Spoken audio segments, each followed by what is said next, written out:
Are we ready? All right. You gonna stop sharing to start the meeting?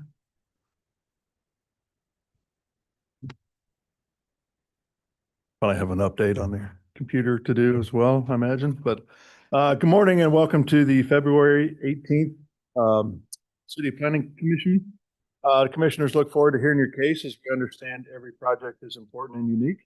In addition, we want to make sure we address all the docketed items individually with the attention they need to build consensus between the applicant, public, and city staff. Our meeting will follow the advertised docket, and we'll hear the cases in the order which they are listed, beginning with the consent agenda, followed by the regular docketed items. The commissioners believe we can reach consensus by being brief yet heard. Because our meeting is virtual and recorded, we have time limits for the cases we hear, which is 5 minutes for staff presentations and 20 minutes for the applicant, plus any questions by the commissioners. When we move to the public comment, we will call on those who have joined us in person, followed by those who have joined us virtually. Public comments are limited to 2 minutes when speaking as an individual, or up to 5 minutes when representing the community association or a larger group. Please be brief and limit repetitive comments. So those of you that are joining us virtually, please be ready to go when it's your turn to speak. Have your video camera turned on and your screen name correctly displayed. This helps us make sure we get your testimony for the record. So with that, I ask if there's any additional ground rules. So get the same today, huh? Yep. All right. Okay. I'm going to describe the testimony procedure for this hybrid meeting. For those online, know that there are 2 categories of people participating in the meeting, attendees and panelists. Right now, the only panelists are the commission members and city staff. If you're an applicant or a member of the public who would like to testify regarding a case, please use the raise hand function when the case is announced to let staff know you would like to speak. There is a ribbon at the bottom of your Zoom screen with a hand icon. Click this to raise your hand to request to speak on a case. You will need to accept the promotion to panelist in order to speak. It may appear temporarily as if you've been disconnected. Don't panic, you will reconnect shortly. If you are calling in on a phone line, your screen name appears as your phone number. You can raise your hand to speak when the case is called by pressing star followed by the number 9. When you are promoted to panelist, the chair would like for you to turn on your camera so that the commission can see you when it is your time to speak. Your microphone needs to be always on mute unless you are giving testimony at the appropriate time. When you are called upon, you will be able to share your screen to display exhibits, and the chat box is only for questions about the agenda. Merits of each case should not be discussed in the chat box. For those joining us in person, applicants may be seated at the center desk when the case is called. Members of the public who would like to speak may approach the microphone on the podium located to the left of the seating area when the chair calls for public testimony. If you are in person, there is no need for you to be on the Zoom meeting as well. Joining the meeting in both manners, in person and virtually, causes a lot of unnecessary feedback and audio disruptions. Please keep silence or mute all electronic devices and be quiet when entering and exiting the hearing room. And those are the rules. Let's go ahead and begin with the consent agenda items, please. Okay. Consent agenda item C1 is case number CLD Final Plat 2025-00033, a request to approve a final plat in District B3-2 on about 4.5 acres, generally located at the northeast corner of Northwest 68th Street and Highway 169, creating 1 lot and 1 tract for a motor vehicle repair shop. Staff is recommending approval with conditions. C2 is case number CLD Final Plat 2025-00013, a request to approve a final plat in District R-1.5 on about 6.14 acres, generally located at 7800, 7802, and 7744 North Oak Traffic Way, allowing for the creation of 2 lots and 3 tracts for a multifamily residential development. Staff is recommending approval with conditions. Item C3 is case number CLD, Final Plat 2025-00037, a request to approve a final plat in District UR on about 14 acres, generally located at 1800 East Bannister, creating 1 lot for an industrial site. Staff is recommending approval with conditions. And item C4 is case number CD CPC 2025-00199, a request to approve a project plan in District UR on about 31 acres, generally located at the southeast corner of North Wallace Drive and Northeast 48th Street, creating one building for an industrial site. Staff is recommending approval with conditions. Okay, any questions from the commissioners regarding the consent agenda items? Anybody, Hassick or Forbes, either of you? No questions. All right, with that, let's open it up for public testimony. If there's anybody out there that would like to speak regarding docket items C1, C2, C3, or C4, please come forward or raise your hand using the Zoom feature and you will be called upon. No one appears online with their hand raised or in person. Okay, we'll close public testimony then, and I'll take a motion, please. I'll go ahead and make a motion to approve docket items C1, C2, C3, and C4. Second. I've got a motion and a second for approval of docket items C1 through C4. Margaret, can you take roll call on that motion, please? Arkin, Aye. Crow, Aye. Forbes, Aye. Hassick, Aye. Morel. Aye. All right, looks like the motion passes in, 5-0. All right, let's move to our regular docketed items, beginning with those that are looking to be continued to a future date.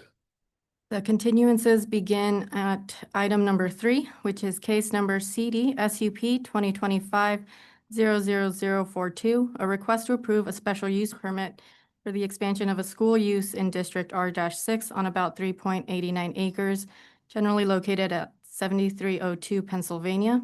Staff is recommending continuance with fee to March 4th. Docket item 5.1 is case number CD CPC 2025-00174, a request to approve an amendment to the Country Club Waldo area plan from office/residential to mixed-use community on about 1.3 acres, generally located at 7953 State Line Road. Staff is recommending continue with fee to March 4th of 2026. Docket item 5.2, case number CD CPC 2025-00167, a request to approve a rezoning from districts B1-1, B3-2, and R-0.5 to district B2-2 on about 1.3 acres, generally located at 7953 State Line Road. Staff is recommending continuance with fee to March 4th. Agenda item 5.3, case number CD SUP 2025-00040, a request to approve a special use permit for the expansion of a drive-through facility to an established parkway in proposed district B2-2 on about 1.3 acres, generally located at 7953 State Line Road. Staff is recommending continuance with fee to March 4th. Docket item number 6, case number CD SUP 2025-00045, a request to approve a special use permit in an urban transit corridor within the Prospect Corridor Overlay to allow for an event center on about 0.7 acres, generally located at the southeast corner of Euclid Avenue and East 12th Street. Staff is recommending continuance with fee to March 4th. Docket item number 7, case number CD SUP 2025-00044, a request to approve a major amendment to a special use permit for additional parking and a building addition for a school on about 4.86 acres, generally located at the northeast corner of Locust Street and Harrison Parkway. Staff is recommending continuance without fee to April 1st.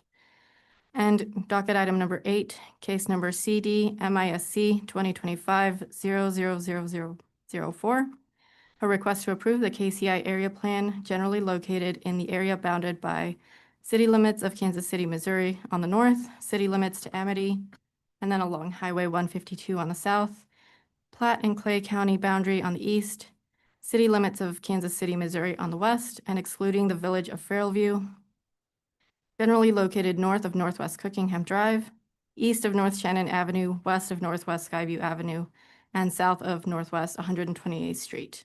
And staff is recommending continuance without fee to March 18th. Those are all That it? continuances. So, Yes. sorry, did I miss, was 4 one of those or no? It was list number 3 and then 5.1, Missed 3, 5.2. sorry. Yep. Yep. Can you- Okay, any, Got any questions from the commissioners regarding continuance of docket items 3, 5.1, 5.2, 5.3, 6, 7, or 8? Can you Yeah, just, can you repeat when 3 is being continued to March 4th with fee. with fee? With fee. Okay. Any other questions from the commissioners? All right, with that, I'll open it up for public testimony. If there's anybody that would like to speak regarding continuance of docket items 3, 5.1, 5.2, 5.3, 6, 7, or 8, please come forward or raise your hand using the Zoom feature, and you will be called upon. No one appears online with their hand raised or in person. Okay, I will take a motion then. All right, motion to continue docket item 3, 5.1, 5.2, 5.3, and 6 to March 4th with fee. Continuance of docket item number 7 to April 1st without fee, and continuance of docket item number 8 to March 18th also without fee. second? I got a motion and a second for continuance of those docketed items. Margaret, can you take a roll call on that motion, please? Parkin, Aye. Morrell, Aye. Forbes, Aye. Essick, Aye. Morrell. Aye. All right, looks like that motion passes then. Let's move to docket item 1. Docket item number 1 is case number CD MISC 2026-00001, declaring a moratorium on the issuance of approval of any new permits, plan reviews, special use permits, project plans, development plans, zoning changes, or other zoning applications for non-municipal detention facilities within Kansas City through January 15th of 2031. Good morning, Commissioners. Sarah Copeland, Planning Manager. I am here just to introduce this item to you. As you may know, last month, the City Council adopted Ordinance 260074 that declared a moratorium on all non-municipal detention facilities. Because this moratorium includes development applications that would typically come before you for review and then either approval or a recommendation, we've been advised that a hearing before the CPC and a recommendation from you is needed. The Zoning and Development Code does establish regulations for detention and correctional facilities. This use is a special use in the R80, M1, M2, M3, and M4 zoning districts, subject to additional regulations of Section 88.335. We have not received any applications that would be subject to this moratorium at this time, but we're asking you to hold this public hearing and then make a recommendation to the City Council. I'd be happy to answer any additional questions you might have. Okay, any questions from the commission to city staff? Just curious. Go ahead. So that's Commissioner Forbes. Is there any conditions for the special use permits around inspections for like health codes, stuff like that? If it's like a warehouse, it being fully renovated so it can house, detainees. Is there any rules around that? The special use permit typically does not include any conditions that would be part of the building code. So we would not typically address things like what types of improvements would be needed on the interior of a building. The Zoning and Development Code does in 88.335 does establish some requirements around minimum lot size, setbacks, and lot area required per occupant. And then the CPC and the BZA can set additional conditions on an approval. But typically we don't address building code items, but we would address things like minimum lot area per occupant that are established by the Zoning and Development Code. Okay.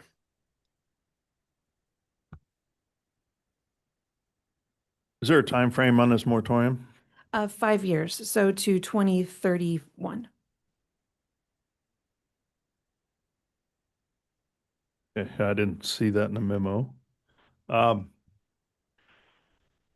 Just curious, if this didn't pass, what is the process if somebody had a type of facility? There's still a process to go through for approval or permitting of this particular thing? It's a special use permit? Special use permit or special uses can be approved through a development plan. So if a site in an industrial district is large enough, it could be approved as a development plan. Special use permits come to you all for a recommendation before they go to the BZA for final action. Development plans come to you all for a recommendation and then go to the City Council. And then you would have to do whatever regular permitting would be required. Yeah, so with a moratorium in place, is there, I mean, it's for everything. And so is there any special condition if somebody wants to bring a facility in by chance, can they get that exempt through the moratorium, or is it, I mean, the moratorium is the moratorium? My understanding is that the moratorium is a moratorium. If we received a special use permit or a development plan application for this type of use, it, it would fail our quality control review and it would not move forward. Okay. Would I- it, would it I- not? I- Go ahead. Sorry, I have to ask the question. If, let's say, it was a federal agency that was coming in, would they be able to supersede our regulations? I'm not sure that I can answer that question. Okay. So that's a very fact-specific question. There's not a real clear yes or no answer to that. If you want to go into more detail about the legal issues, somebody could make a motion to go into closed session and we could discuss that. But I mean, I guess the short answer would be, it would be up to that applicant to challenge it. And this did happen in Leavenworth, and the city of Leavenworth prevailed. So it really depends on the facts of the case. All right. Thank you. Okay, any other questions from any of the commissioners? Commissioner Hasek, anything? No, no additional. Okay, let's open it up for public testimony then. If there's anybody that would like to speak regarding docket item number 1, please come forward or raise your hand using the Zoom feature and you'll be called upon. We have one hand raised online, Aaron K., and I am promoting them to panelist. Okay.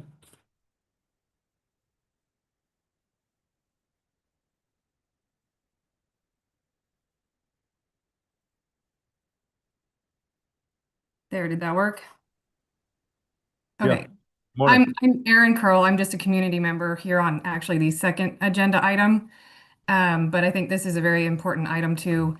I was just wondering, as it pertains to the shortage of Jackson County Jail and city municipal jail shortages, will this have any effect if the city needs more space for something for our own uses, for our own city uses? Has there been any discussion? I haven't read all these documents, so I just want to be sure that that was considered with this moratorium. I don't know, sir. The moratorium is specifically for non-municipal detention facilities.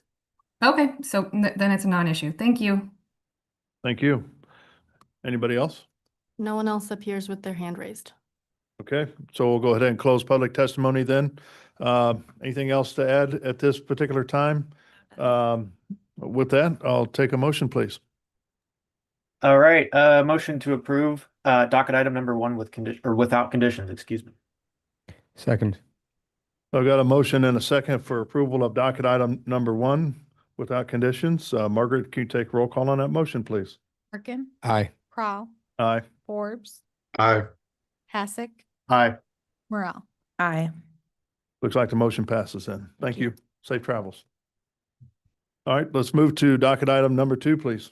Docket item number 2 is case number CD CPC 2025-00151, a request to approve an amendment to the major street plan for the purpose of updating the plan.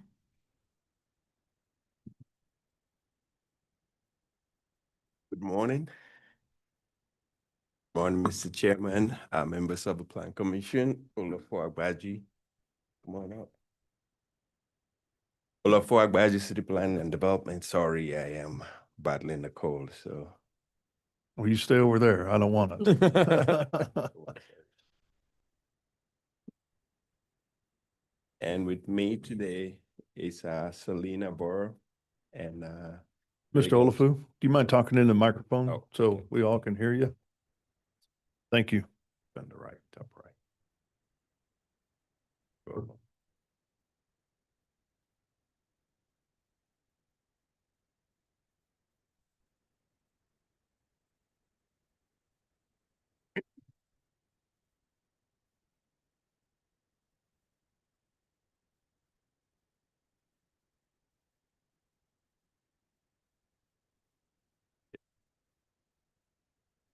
There's another one.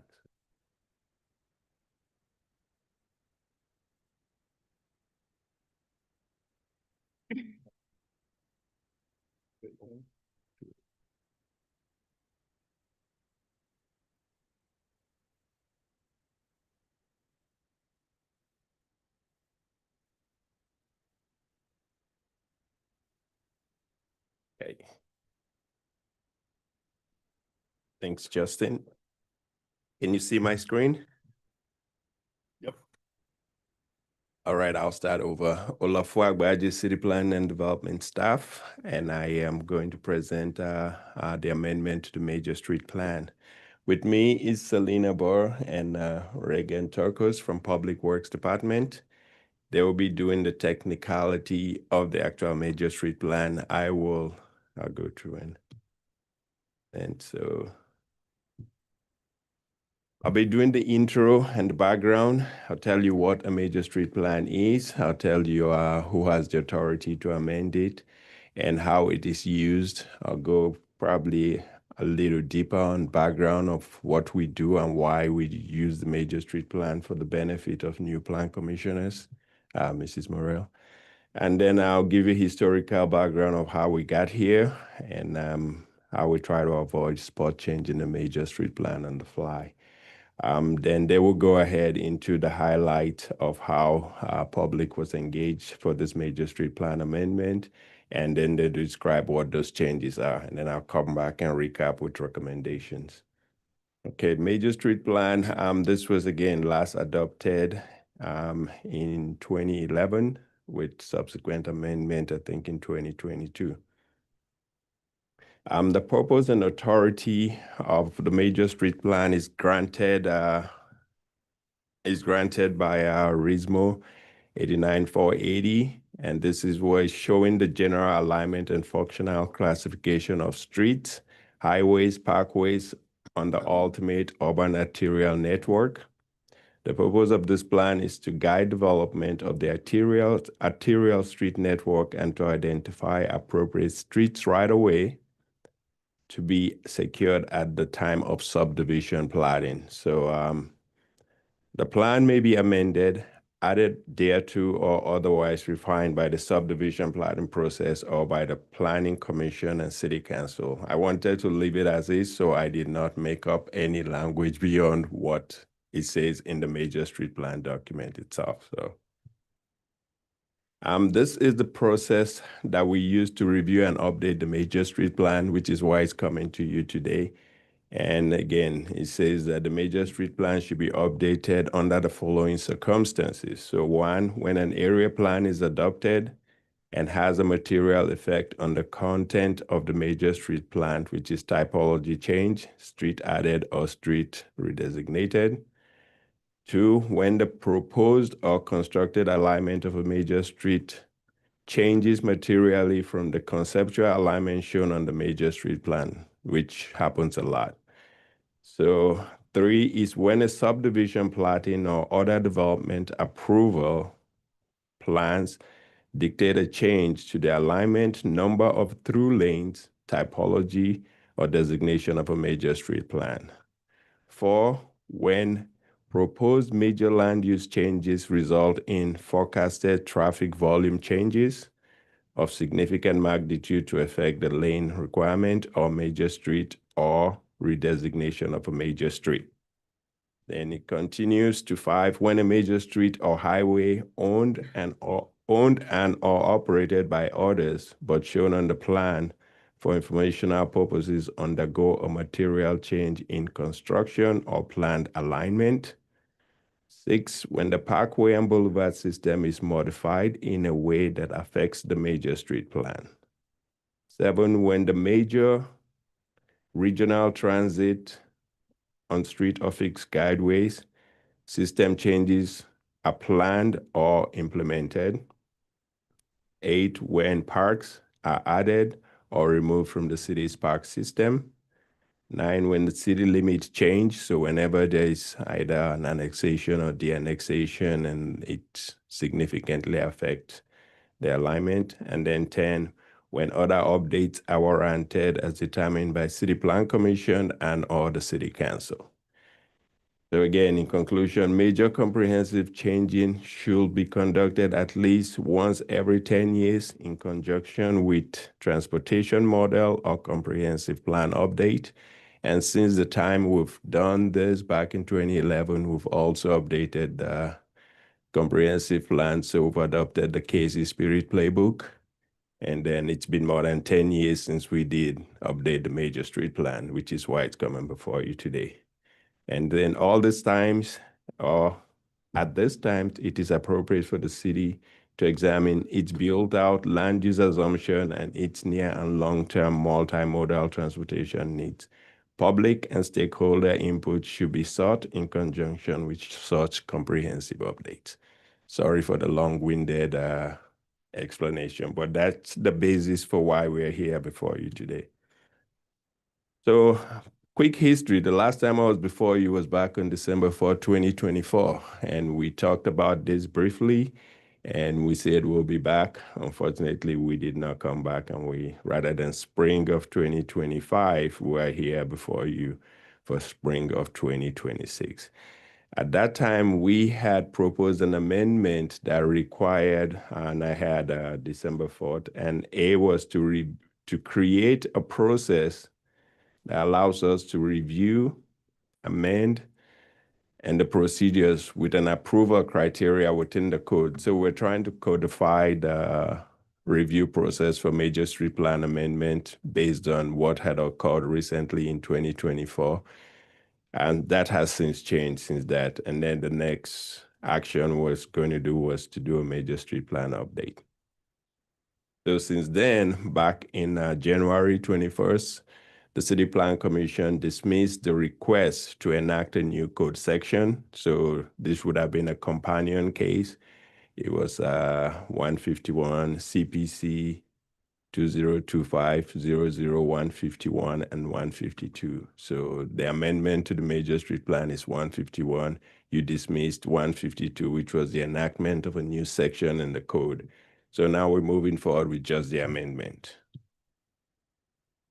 So again, the major street plan basically tells you what the through lanes are and the street typology. And this is what we currently have in the system. Excuse me. So the purpose, again, the major street plan is to guide development of the arterial network and identify appropriate streets right away to be secured at the time of subdivision platting. So the CPC, as part of your functions, you are responsible for approving development plans, special use permits, master plan development, URD, and project plans outright. But you do make recommendations, and whenever there's a preliminary plat, either a straight preliminary plat or any of this plan that acts as a preliminary plat, the major street plan comes into effect. So that's when we usually have conditions and corrections when reviewed by the Public Works Department to then, not just including the Parks and Rec Department, to then make those affect those changes or make those requirements by the major street plan. That's not the only thing staff looks at. When the development review committee looks at it, there's also the need for extension of utilities. There's a whole body of work, but because we're dealing with the major street plans, I'm just going to talk about public works in this realm. So a good example is major street plan, when we dedicate right away, which is when it's a major arterial, the condition usually states you should dedicate right away. And if there's a traffic impact studies that are required to do certain improvement based on your traffic count, you will do those improvements in conjunction with dedicating right away and paying arterial impact fee. So when it's on a major arterial, you only pay an impact fee, you do not do the improvement. When it's on a local link or collector street, you usually do half street improvement, and then we move forward. So I'm going to give you a quick example of a development plan. If you recall, when we approved the KCI 29 Logistic Park back in 2022, and this was up by the airport, if you can see my screen. So this is up by the airport. It's a 20,000 plus acre development with about 20 million square feet of industrial warehouse logistic park. So this is up by the airport. This is the airport extension of Mexico Avenue to the city limits in the north. And when we did that plan, we had a component of a major street plan amendment. So this is what the major street plan shows on the left. And when the developer came through to do the development, they used that opportunity to now align the roadways so they do flow compared to what you see on the left. What you see on the left is just the kind of alignment that works. When they came in to do the development, we're able to line this up so that the industrial park is properly the network is properly connected and the hierarchy of the road works with what's existing. So that ends my presentation, and I'll hand it over to Selena to go ahead and do the actual physical major street plan amendment, after which I'll come back and give you my recommendation. Thank you. Good morning, everyone. Thanks for having us here today. My name is Selena Zapata Burr, Planning Manager in Public Works Department. I have here with me Reagan Tokus, Lead Planner. So we'll go ahead and get started. Next slide, please. I'll see if I can hand it over to you.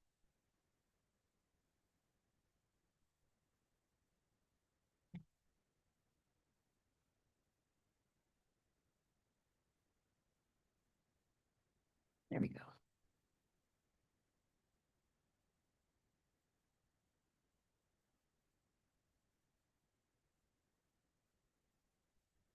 How do we advance the slide? Spacebar, maybe?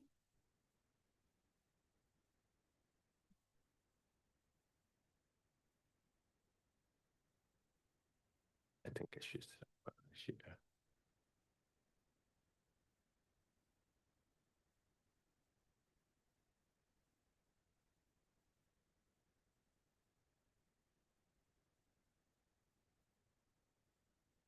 Apologies for the technical difficulties. Yeah. It happens often here. Okay.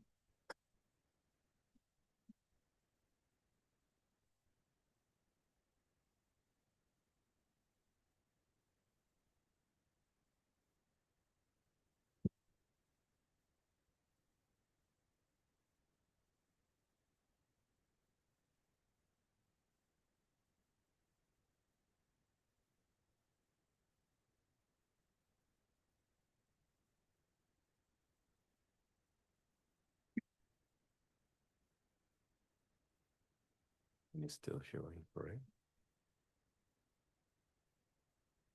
Of mine completely.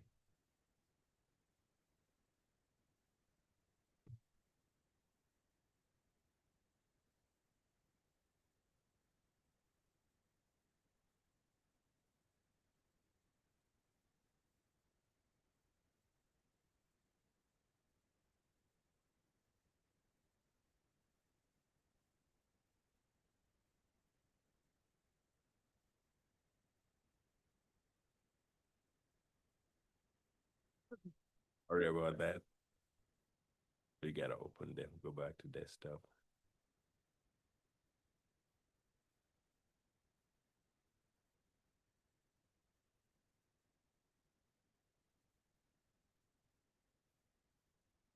There we go.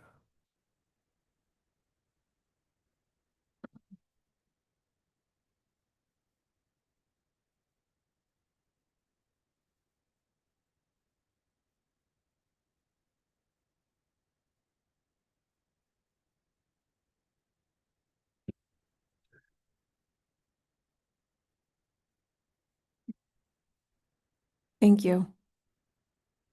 That's great. Okay. So the purpose of updating the major street plan was really twofold. To update the previous version from 2011, but also to update the plan to align with the city's Vision Zero action plan. As you know, the city's Vision Zero action plan seeks to eliminate traffic fatalities and serious injuries on our streets And in order to do that, each of these documents on the screen that you see here have been updated or developed as part of a Safe Streets and Roads for All supplemental planning effort for which the city was awarded funding from the US DOT to conduct. This includes the major street plan update and a new streets design guide. And upon subsequent adoption of these two documents by council, they'll be incorporated into the city's Vision Zero action plan. The existing major street plan from 2011 includes these components, including right-of-way information, a map, some street typology criteria, including metrics such as numbers of lanes. But one of the main changes from the previous version to this updated version of the major street plan under consideration is that the street typology criteria is now in the streets design guide, which is a separate, more detailed companion document. This version of the MSP also clearly shows which streets are under Parks Department jurisdiction or Public Works jurisdiction.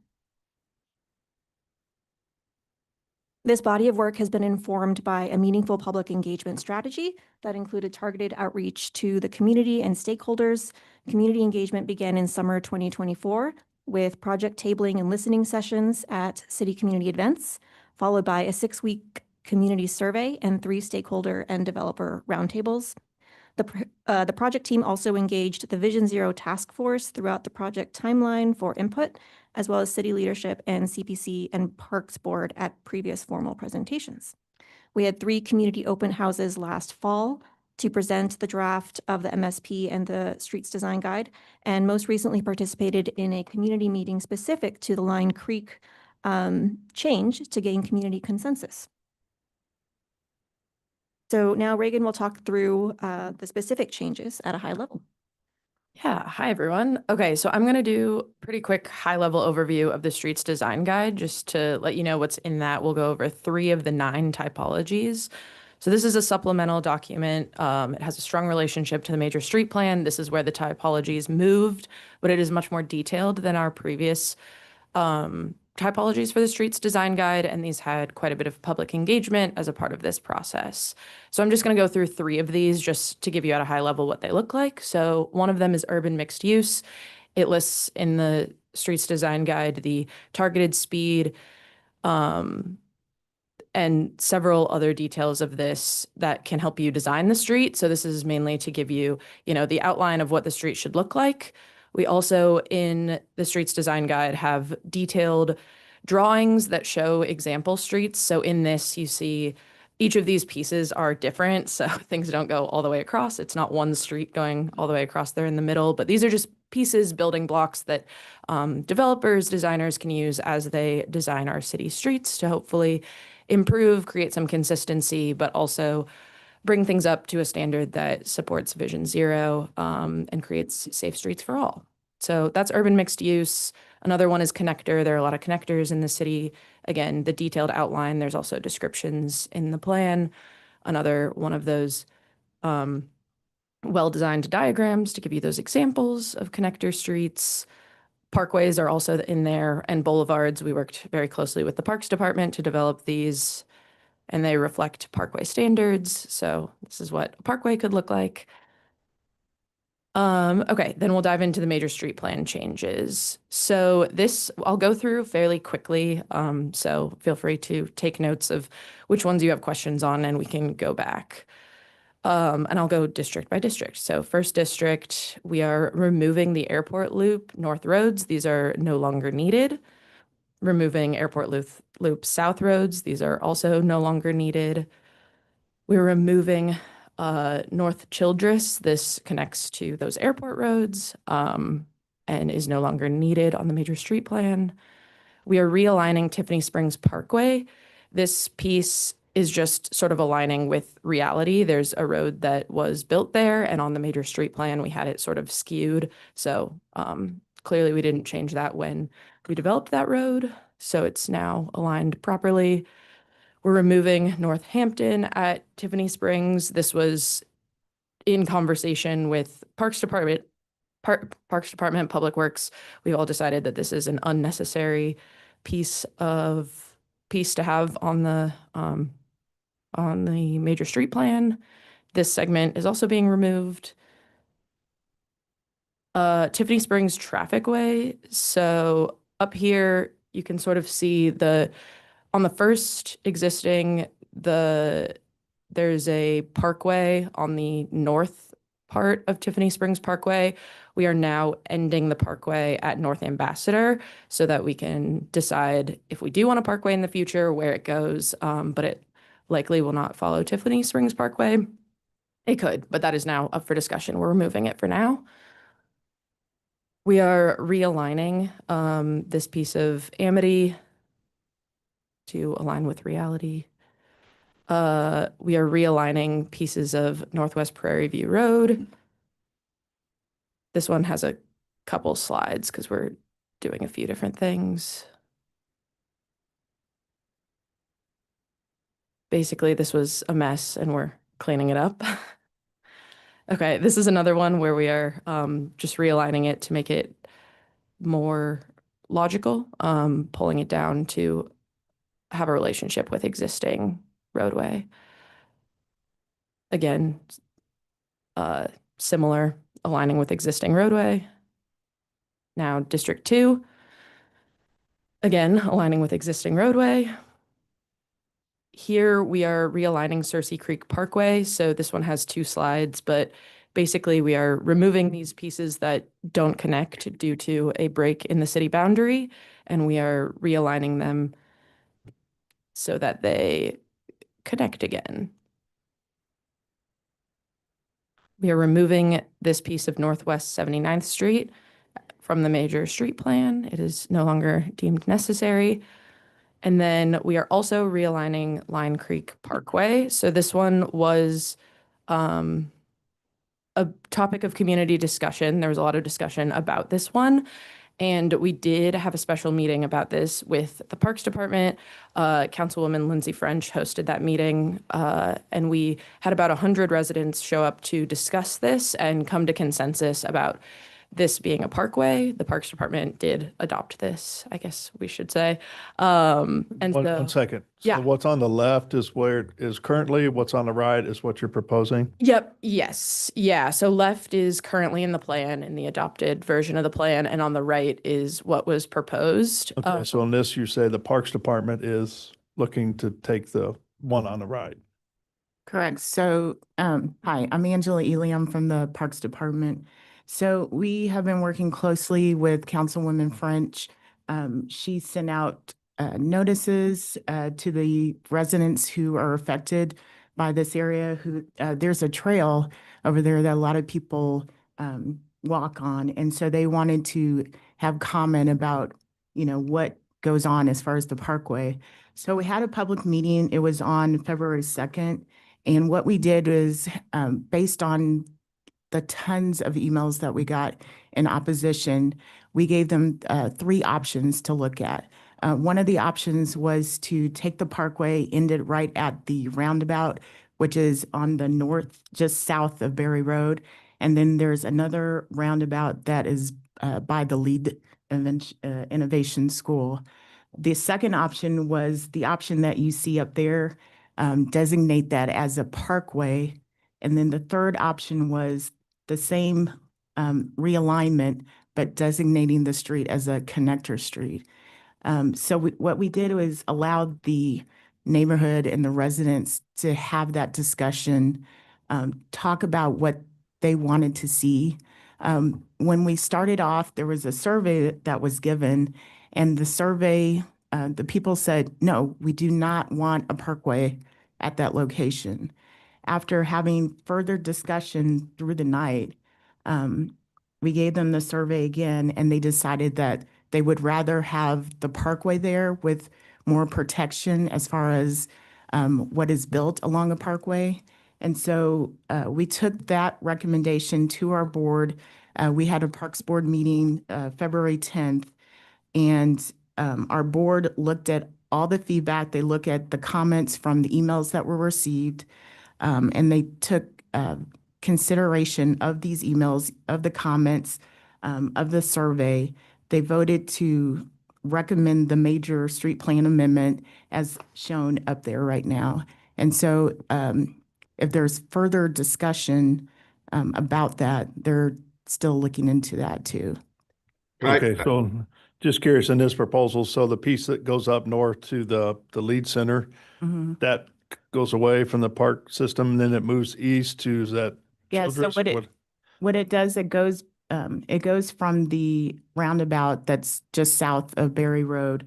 So on the east side there, it's Okay. going behind that subdivision, and then it connects with Coventry Road, which is just east of the Innovation School. Then that's kind of a road that's already there-ish? Correct. Yeah, correct. Yes. Okay. Yeah, yes. Yeah, Coventry's already there. Correct. Just Yeah. clarification, this is Commissioner Forbes. So we'll be bypassing, we will no longer be going through the forest through there, would be going on the existing roadways. So there's, the way that we had it originally, it was going through, I believe it was more than 10 acres of forest area. Yeah. And so now with this realignment, Ricky Sanchez, who's not here right now, but he looked into what is the best route that we could go without affecting as many trees or forested area. So this is the realignment is the one that you see on your screen now. So quick question. So when we're cutting east from the roundabout, Mhm. how close are you guys hugging, what is it? Byfield or whatever that back road of that subdivision is? Yeah, I'm not good on feet, but it's like right back behind that subdivision. So there would be, So it doesn't connect with that Byfield and then go down. It's set west of that correct. and then correct. cuts down Cuts down to again Coventry. through whatever this, yeah, Yeah, it cuts over and then there's that short extension from Coventry that goes north. So, okay. yeah, it connects to Northwest 68th Street. And we do have a digital version of this map that you're welcome to I click just, around yeah, I in. saw some yeah. elements and I just want to understand where. Yeah, thank you for spending some time on this one. Yep. Yeah. And one final question from me at least. So the trail, I know the trail would actually go right through that roadway. What are the plans around that too? So what our board said is that there's options that we have. We could either build a bridge over where the trail is, or there can be an option where you have a light, like a flashing light, and there's a crosswalk that warns pedestrians of the traffic that's coming. So as we get to that option, as land is developed, at that time, we'll explore all those options, what is best for the pedestrian. Okay, and then just remind me, what's the proposed speed limit on that type of road again? Is it 35 or 100. 30. I believe 30? parkways are I think- 30. Yeah, Okay. I think it's There's 30. gonna go. Yeah. All right, thank you. Okay. One last question. Sorry, that little piece that goes to the lead center. The lead the center. Yeah, studio. Yeah. So that's not existing. That's going through This another. exists. No, it is. Yeah, that exists. Yeah, Yep. so, yeah. So that one section to the south that you see that's going towards the school, So is that it's built and Road. it's a roundabout. that road is west of Hopewell? Yes, Okay. So then because the lead center is further, so that Yeah. you're not getting it, you're just getting it to that roundabout. correct. Okay, Correct. understood. Yeah. Thank you. Okay. Anything else on Lime Creek? We can also come back, but Okay for now. District 3. In this one, we are also adding a little bit. We are realigning with the Paseo Gateway project to add elements that should have been parkways previously. So clarifying some of that. Here, we are doing a very small little realignment again, to confirm with reality. This one again, I believe this might have just been an administrative mistake to not connect this, but it's in here. District 4, we are connecting Riverfront Drive. So this is all existing. I know the maps seem to have a little skew, but they're it's existing, it's following the existing roadway, just closing that gap and making that a parkway.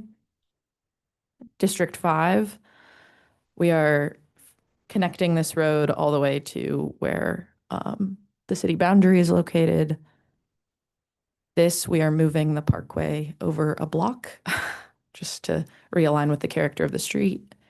And then we are removing 87th Street because it is in Raytown. So this segment will be removed from the major street plan. But to do that, we are also realigning Longview Parkway. So it's a little confusing here, but basically the piece that towards the center of this map goes straight across at 87th. It's coming down so that we continue the connection of our parkway system with that removal. This one we are removing, or sorry, we are adding Hillcrest Road. And then there are no changes in District 6. So gone through the changes. That is the majority of the details there. Our next steps are we are anticipating City Council adoption in March of this year. And then our federal requirement is that it is adopted by April 30th of this year. So we're keeping an eye on that. And then just to close this out, the streets design guide may be updated regularly to align with new engineering standards and guidance. So our goal is to keep that updated fairly regularly to make sure that we're following best practices. And then updates and amendments to the major street plan will come back to City Planning Commission. So we'll be back here just as we have been in the past to update it, but this should do a nice high level revision that should clean things up for a while. Yeah, that's all I got. Thank you. So, Mr. Chairman, in conclusion, I did add, I think, the comments that I received, public engagement comments to your staff report regarding the Line Creek alignment. So you should have that. I also have with me in the audience Gerald Williams, who's the manager of long range planning. I forgot to introduce Angela Ely from Parks and Rec. But with that, staff's recommendation is for approval of both the amendment to the major street plan and then the street design guide to the city council. With that, staff will take any questions from Plan Commission and the audience. If nobody else has questions, I've got a couple. I have, oh, go ahead. Go ahead, Matt, you can go. Yeah, can we go back to the slide that has the urban mixed use standards? Sorry, I know it's a ways Yes. back here. Yeah. I guess a couple comments for me, and can we go to the diagrams that it shows the plan diagrams? Yeah. So I guess one comment I have is that it's like with the I'm assuming the far right one is like a sort of phase one approach to design. So these are all just examples. Like this is not meant to be like a gridded system, you know, like you would never Right, find this out in right. the wild. Yeah. Right. And It's so all I'm just- focusing on the far right side just right now, just showing that is that like a because I know we see a lot here in Kansas City where we do a lot of these road diets, but everything kind of gets striped in as paint before it ever gets Oh, concreted. sure. Is Yeah. this like an example of a sort of phase one approach? Yeah, I think so. It's sort of to say that, you know, sometimes we put in Gillum, sometimes we pour the cycle track. It's just sort of to express that there are different iterations of how we can do things. Obviously, some are preferred, but we did want to leave a little bit of wiggle room.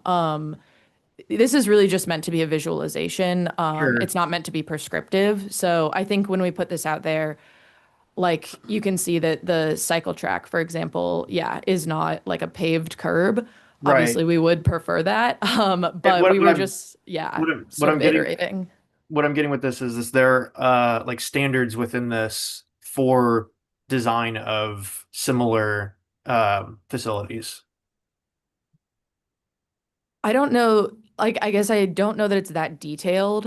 It's more just the alignment of the street, right? So like, I don't know that we're prescribing, the barrier must be this, or Okay. this. We're sort of giving, bike lane preferred with barrier. Here are some options of how to do that. And then, it really just depends on the context. Okay. Is that Yes. Yeah. answer the question? Yeah, we're trying to emphasize, obviously, we'd prefer our bike lanes to be buffered, but also that doesn't always happen. And sometimes the street context doesn't demand that. So Yeah, I'm not necessarily like looking into, the bike lane design, but more so if there were specific standards that were set in place for design. But since this is a more holistic sort of approach to road yeah, classifications, it's meant to be a little higher level than that. Yeah, so I won't get into the weeds on it then, but thank you Yeah. for clarifying.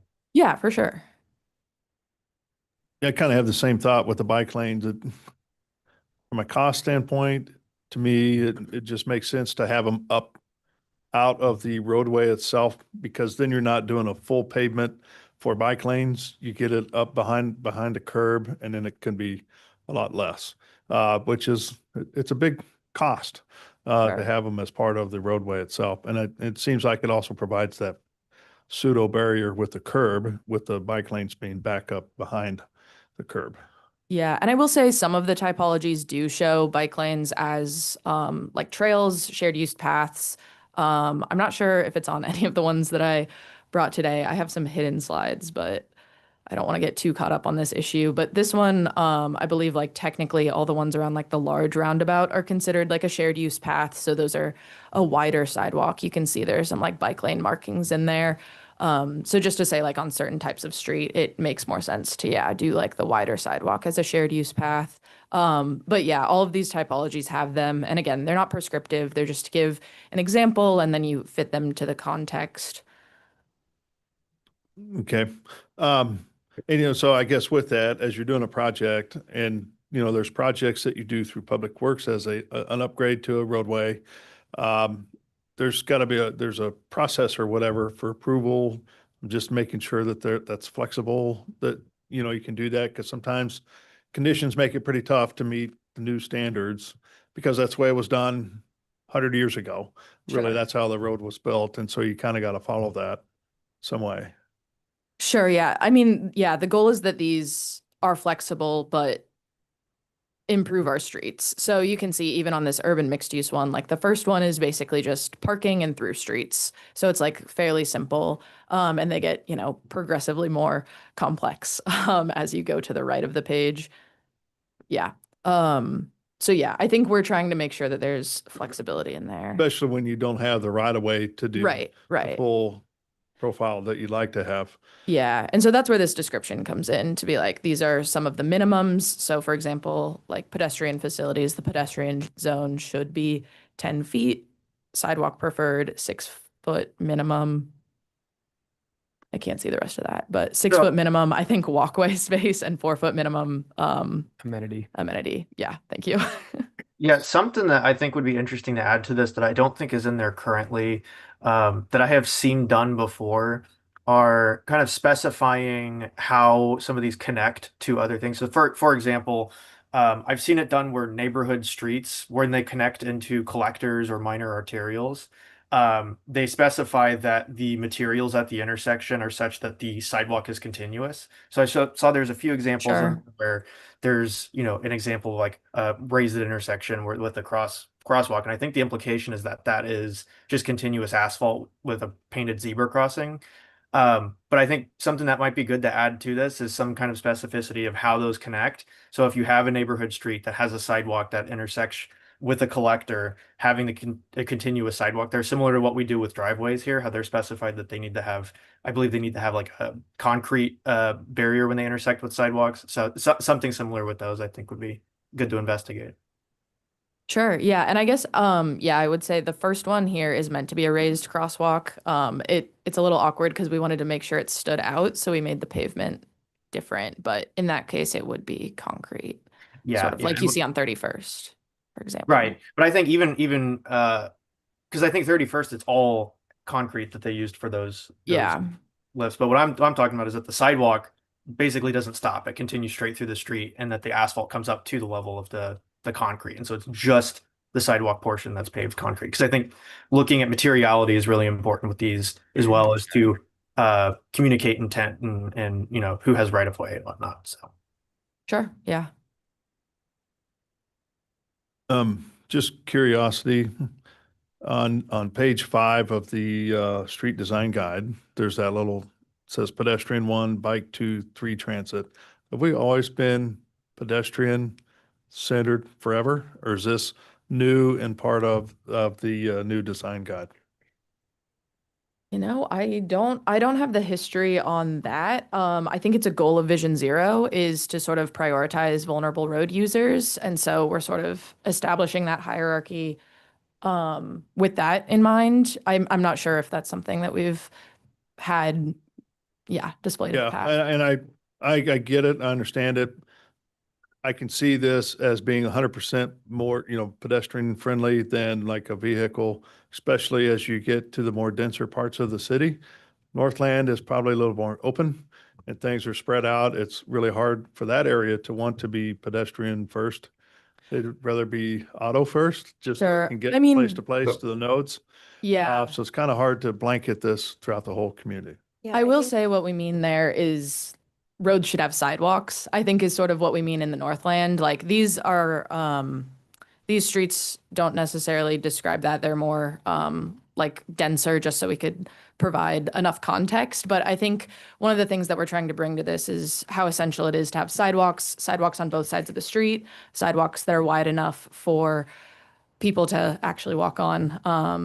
And Yeah. walk with a friend. So I think that's really what we're doing here. I don't know, Selena, So if you want to. and Sorry, I have a couple questions. So one thing I've noticed, I'm pretty sure I had this right, but Public Works also manages the streets in neighborhoods. Am I incorrect in saying that?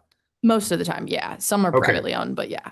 So my question would be, why wouldn't these be identified as well and part of this plan? The reason why I'm asking that and to give you more context is because there's a lot of speeding that happens in neighborhoods, and I know it's been talk online.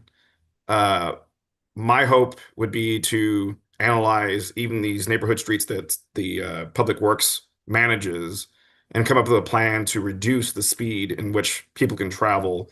So winding road like chicanes or okay, you have an example right Yep. there. Perfect. So Okay. yeah, sorry. I hid this slide because I was trying to be efficient with our streets design guide discussion. But yeah, so I have the neighborhood context one.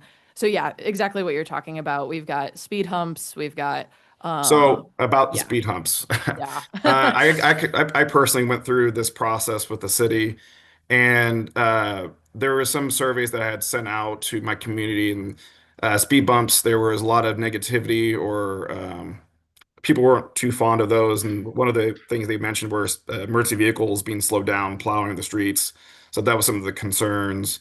Uh, I don't think I saw this on the report, or I might have missed because it was a larger document. Yeah, it should be in there. Yeah. Okay. So I'm just trying to quickly read. So these are all the different options that developers would be able to use. Yeah, so this is our neighborhood like full detail description. But yeah, that is then the like typology detail. So yeah, they would be able to look at several different traffic calming options. Okay. And we also at the city obviously put things in after the fact as well. Right, And I will yeah. say, just to ease the concern about emergency vehicles, we've made sure that our design is compliant and approved by the fire department and police. So that's something that we're all on the same page about for speed humps. Okay. Awesome. Thank you. Yeah. Yeah. Going back to your question about, noting pedestrian and the order of things, I think the intent is to talk about the vulnerable road users in the order in which they are more likely to be injured or killed in a conflict. I'm sorry, you kind of tapered off there. I didn't hear you. So the idea is, I think, to talk about those different categories in the order in which they're more likely to be injured or killed in a collision, the most vulnerable to the least vulnerable. That makes sense? Okay. Yeah, I get that, but also see it as we're designing around pedestrians first, vehicles fourth. Most vulnerable to least vulnerable. Can I add to this? I don't think the intent is for this to basically exclude vehicles, you know. More so what it is it's designing in terms of like what they're saying with safety first. Like when you're designing for safety, you have to design an order of like who's most likely to be sort of injured in particular circumstances. Because I think, and someone correct me if I'm wrong, what we did in the city for many years is we kind of followed the national transportation guidelines, which were really designed around highways, and didn't really give much thought to like city and urban streets. And so this is kind of reintroducing or realigning some of the priorities after many years of basically designing everything like a highway. So I'm going to play devil's advocate here. We're aligning for the pedestrian, but we are putting a parkway through a park essentially, right?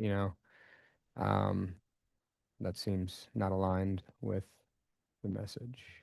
I will say we changed that. So the part of the reason we realigned the roadway is to make it not go through the parkway, right? Because it used to sort of weave around the trail and now it's off to the side quite a bit. Sure. And I think, yeah, our intention is to make sure that that crossing is safe because obviously there will have to be one crossing at some point. So that's the important thing I want. That's Right. why I said it Yeah. is I know we said stoplight with flash and what Sure. it needs to be an overpass. Yeah. Or under. Or underpass. Yeah. I don't think that I've seen that happen everywhere. They do it in Boston and everywhere, like in Cape Cod, where they have like the bike trails, and then they have these like kind of major roads crossing by, and they have these little flashing lights.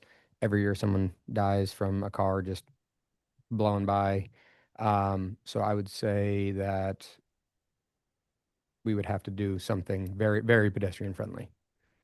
Yeah, and the other thing is, with parkways, the purpose of parkways are to have a connection from our amenities. So it's having that connection from park to park. Yep. And so that parkway is that connection. And when it comes to Line Creek Parkway, we're really trying to look at extending that parkway, but also it's private property within that. So we don't own the property in there. I think there's a little section to the west. The school district owns some of the property, and then there's private property owners. So we're taking in consideration connecting that parkway. And like I said, the board really wants to consider if the parkway is built as development happens, how can we get those pedestrians who are on the trail safely across from one section to another? So they really wanted us to look at either having an overpass. What other options do we have So- to look at that to keep the pedestrians safe? If I may, I'm going to chime in just because I'm very well versed in this area up here and the speeders. I would recommend having it as an overpass just because there's not a lot of development up here in the Northland. So it's kind of like country roads. People just fly down. For instance, in my neighborhood, which the speed limit is 25 miles per hour, people are going 41, 42 miles per hour, just to give you a little bit of context. And on these boulevards, they're going even a lot faster. So the quicker we can get them away from the road, the better. Just from a person who's walked on these trails and been around. So just want to give that context. Point I was making. I guess last comment I have, it's been a month or two. We kind of updated like the parking standards, and we identified a certain area within the city, with state line following the Blue River up to, I can't remember, Northland, the river itself, and come across. We're allowing different standards for parking and that. Do you see as time goes on that we do the same thing for the street master plan, kind of adopt the same kind of thing where you have certain standards for the area that's identified, like the parking area versus east of there or south of there or north of there? Sure. So yeah, we have a map that basically outlines every street in the city as one of these typologies. So yeah, is that kind of what you're asking? Well, kind of that, but I think it's more because you got the denser area Sure. within that. So we're going to ask that you follow these 3 or 4 deals. And then outside of that, okay, well, you've got different set of standards out here. Yeah, And I it may mean, be just your right of way, how that's figured and your width of the grass between the curb and the sidewalk or whatever. I don't know, maybe something different. yeah. We Yeah, should so discuss that to a this certain extent. Yeah, so example is we've got the downtown core, right? And that's really only in like the downtown loop, maybe a little bit in the crossroads. But that typology, you wouldn't see it in the Northland because it wouldn't be appropriate. So yeah, I think this does do that.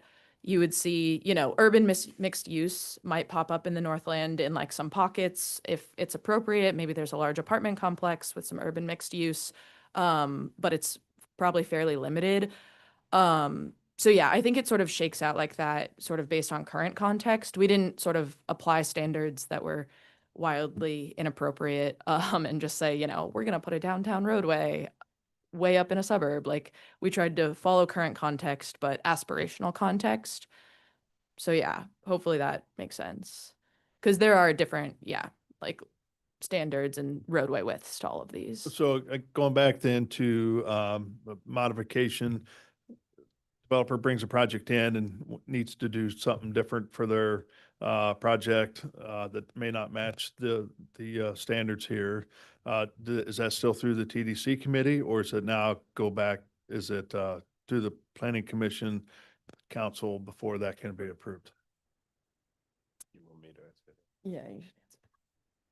The reason we're separating the actual design of the roadway, if you recall, when we were doing a major street amendment, we were sitting here in Plan Commission and trying to design a street as part of that process.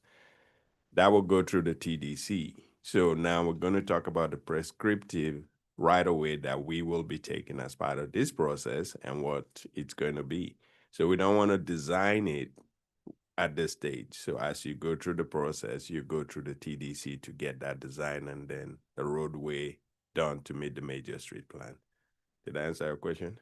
Yeah, I just want to make sure what that process is.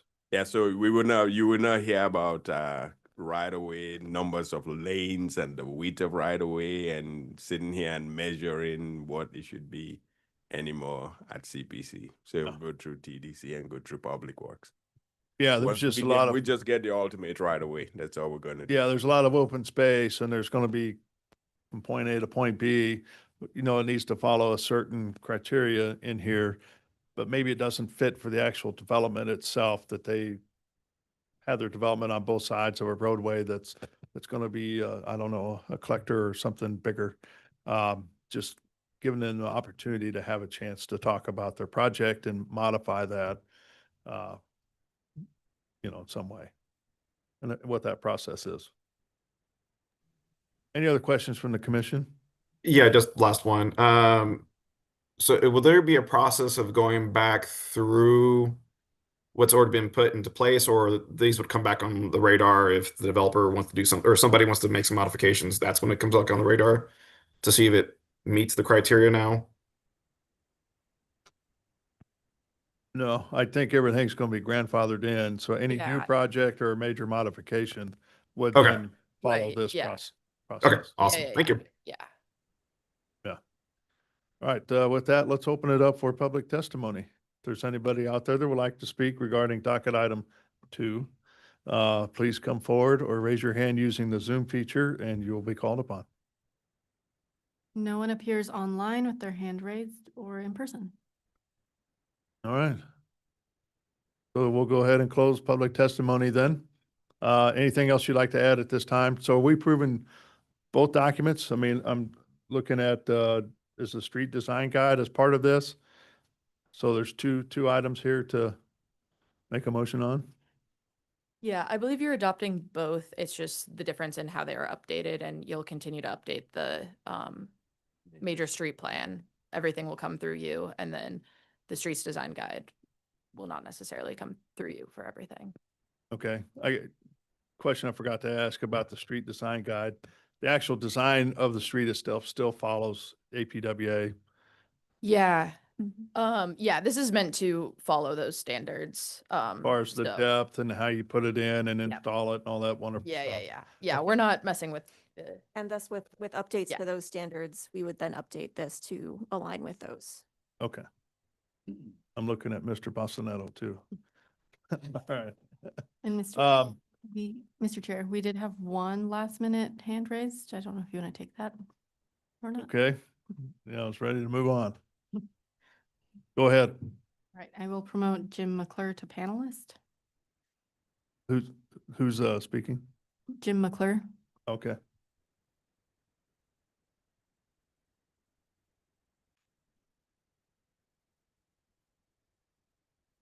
You might need to stop sharing there, Olafu, so we can see him, if you don't mind. He's just small. Yeah, I want to see Mr. McClure. Thank you, Chair. I appreciate you wanting to see my face. There we go. So I appreciate it, and I appreciate all of staff's hard work. James McClure, 12113 Aberdeen Road. And main thing I wanted to flag here was hoping that staff could put together a little more detailed of a map here to help better understand. And if I can show, I'll share my screen just to kind of show what it currently looks like and how hard it is to kind of read and direct ourselves on this map versus what it used to be. On the map, it was a lot easier. There was at least some depictions. And then I think the underlying road work actually really helped to be able to place yourself from a public standpoint as you look at the map and be able to orient yourself and understand, even for the non-labeled streets, what are they? This just becomes very hard to actually figure out, well, what roadway is that? The line work is so thick, it becomes really challenging. It looks like they've got more detailed information off to the side. And so maybe this could just be a really simple cleanup for a more detailed map. But that would be one thing that stood out to me that I thought would be very helpful from a public standpoint to be able to understand what the implications are on future development. The other piece Yeah. that I thought would be helpful was related to whether or not there's going to be actually any code changes, where this will be codified, and understanding how this will be grandfathered for developments that are currently in place, and what that means for them if they're partway through. Since there's not a code change, how does that work with the nonconformities, that sort of stuff. But my real quick comments, and I'll keep it brief. So thank you all for your time. I appreciate your consideration of my comments. All right, thank you. Yeah. Oh. 1 second. Anybody else, Marissa? No one else appears online with their hand raised. Did you want to speak on this? If, Can't get on. Aaron Curl, we're part of the Line Creek group. Trying to ask some questions, but she says. can you, sir, can you come up to the podium there and speak in there, say your name and address and for the record and. Sure, I'm Fred Lawrence, LORENTZ, and I live at 3600 Northwest 76. That's the Silverbrook that's right off of the Line Creek Trail. Yeah. Aaron Curl has been our lead person in the group that's been involved in that Line Creek project. I think these people know her. And she's trying to ask some questions. She tried the online thing. She's not getting through. I don't know if there's something technically that you can do about it here. She said she is willing to talk through the speakerphone if that would be acceptable. I can promote Aaron Crow. Okay. Yeah, go ahead and promote. I mean, we already opened it up for public comment. Nobody came forward or raised their hand, so we were trying to move on and finalize the case. So, yeah, go ahead and see what we got here. Did she send in some information? Not that I'm aware of, but Erin K she spoke up for item number 1 as Oh, well. she did, yeah. She spoke at Oh, item okay. number 1. Yeah, so for she the should first be- one, but. Oh, she's been promoted, right? Correct. Hi, yes, I was trying to raise my hand and it was not accepting it. So I'm sorry. I was doing it. I tapped it like 12 times and it wouldn't raise my hand. And your chat is disabled, so I couldn't say anything. Yeah, we don't accept any testimony through the chat, so just letting you know that. Yeah, that's fine. I just couldn't get a hold of anybody and I saw Fred on the camera, so I reached out to him. Okay, But anyway, yeah, I get 2 minutes then yes, and I can share my screen, it looks like. yes. Okay. Let's see.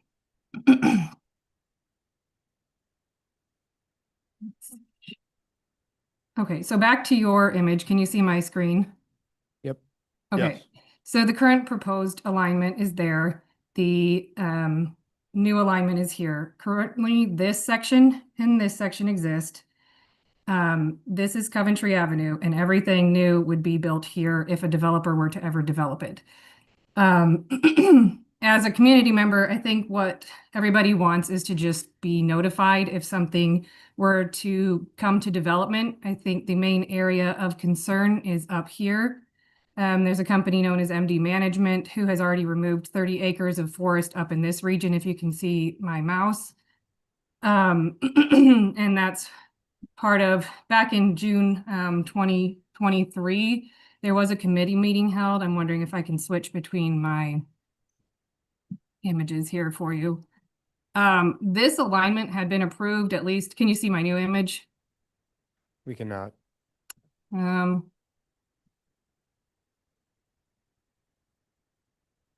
Well, back in, I'll just summarize it. In June of 2023, a new alignment had been passed to some level that aligned with MD Management's previous road. That was item 230217. So that was from June 7th, 2023. I think it was the Planning Commission meeting.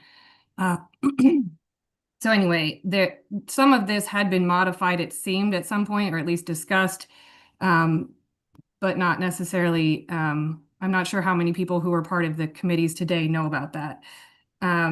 So what's going on now is that, as was stated, many people are concerned about it being near the trail. This is a very rugged and, there's tons of trees, there's tons of rock. It's actually a very difficult area to develop. So people were concerned, is there even a need for a roadway?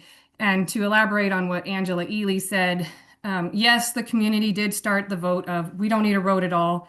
Really, if somebody could help find a way to save this forest, to find a conservation easement, something of that sort, that's what the community would like to see.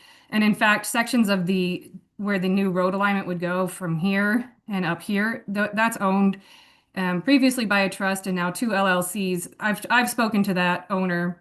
It's one of two brothers basically that own it. They have no intention to develop it anytime in the future. So there is a huge swath of the land that may never form a connecting road. It's mostly up here where an apartment complex is planned and a possible housing development is planned, where people have a lot of concerns because MD Management actually moves forward with their development plans. Yeah. We kind of run out of time already. Did I run out of time? Yes, Okay. Can I just summarize real quick then? please. Okay, so what everybody around here would really like is there was only a previous 300-foot notice from any development, but MD's property is not 300 feet from a lot of people. So if there's any chance that communities surrounding the Line Creek Trail could be notified of future developments, I mean, we can try our best to keep up on it, but we would like to be able to continue discussions if there's development that occurs, to make sure that people are as safe as possible on the trail and that the houses in development aren't right up next to this trail that everybody loves. So I'll Yep, stop okay. there. The big thing I would suggest is making sure that the neighborhood associations have their contact name and address and phone number updated through the city's planning system so that they can be notified as well. Yes, and I believe I've got ours done, but unfortunately we're still developer run, so I'm doing the best I can while we're not really a true HOA. So, Okay, all right, thank you. thank you. One more hand was raised during that time. Okay, Okay. Roxanne Koch is being promoted to panelist. I'm sorry, what was the name? Roxanne Koch. Okay.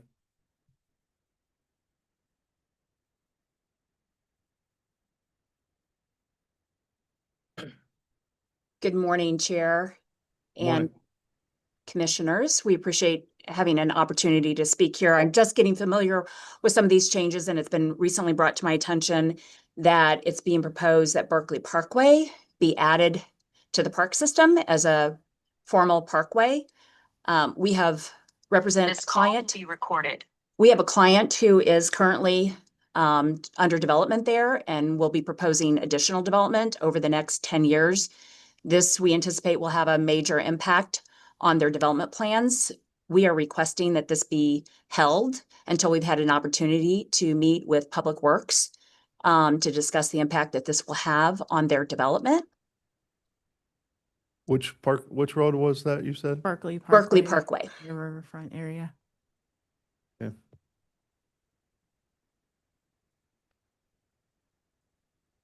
So on that Berkeley Parkway, it's what it's doing there is just aligning the street there because there was improved development or infrastructure improvements through there.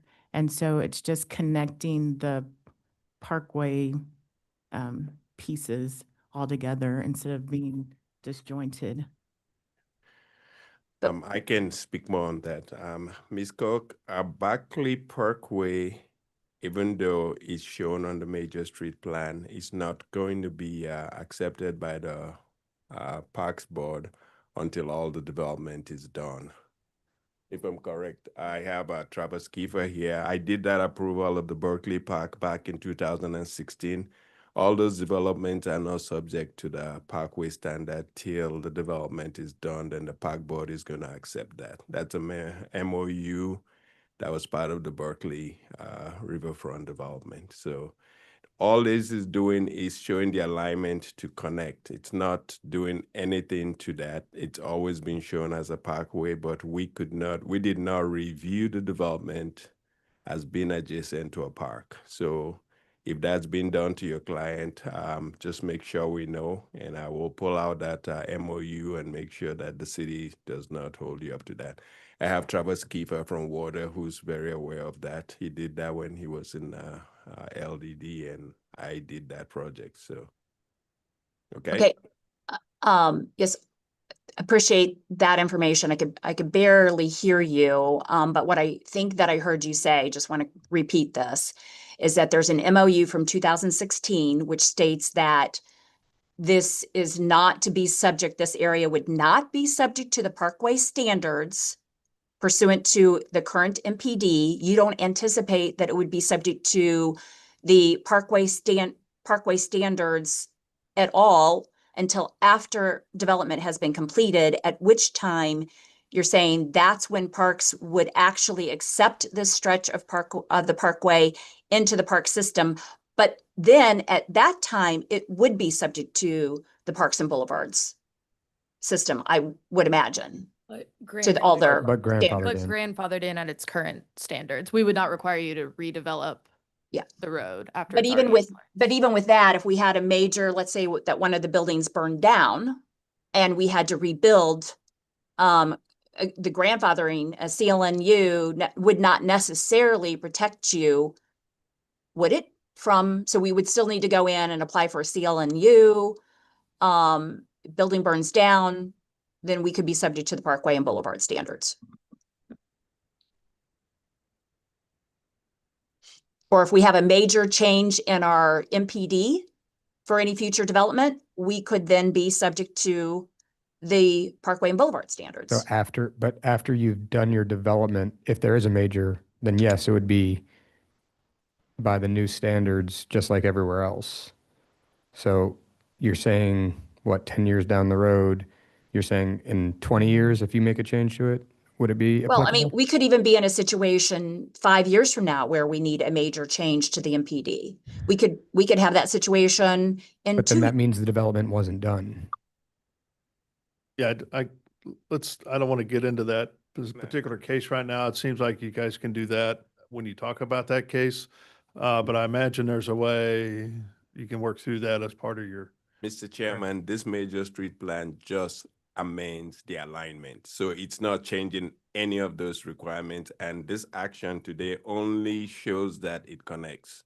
So whatever all this is, we can't be talking about here. We are just talking about the alignment to that. So it is the way it is today. So it is evident and it's there today. And we've been doing all the approval, including the stadium, including everything you see that do not meet those standards. So I don't see why this case is any different. So we'll continue development. This major street plan shows it today, and the amendment shows it going forward. all is changing is the small alignment that she showed. So that's it. Well, I think it's important to, the investment that we're making there right now, that we, have an opportunity to sit down with the staff, both the planning staff and Public Works and with Parks, as to the intentions with regard to this stretch of Parkway. There's, over $1 billion worth of investment being made here, and we need to be at the table, discussing exactly what the impact is today and what the impact will be 5 years from now, what it will be 10 years from now, what it will be 15 years from now. Okay. Thank you. Anybody else? There is no one else with their hand raised online and no one else appears in person. We are closing public testimony here, and now you have opportunity to speak here. Yeah, I was just going to answer the first question about the map. Thank you for asking that. So we do have an online map. I should probably throw a QR code in the actual version of the major street plan. So what will go online, we can update that to make sure that that's accessible from the static document. But that map will also be online the same place. So you will be able to zoom in. It'll be extra detailed compared to what it used to be. So thank you for that comment. Okay. I just want to razz my architect friends. An architect probably drew that versus the engineer. We would have had the names on there. Not true. Okay. And I think the other case with Berkeley Park, you guys will work on that, make sure things are figured out and what it looks like 0, 5, 10, 20 years from now. So we have that taken care of. Okay. Anything else to add at this time? All right. So let's close testimony and speak amongst the commission, or if there's nothing to discuss, I'll take a motion, please. And remember, this is for 2 documents, so I would say the two documents, which are the street design guide as well as the major street plan.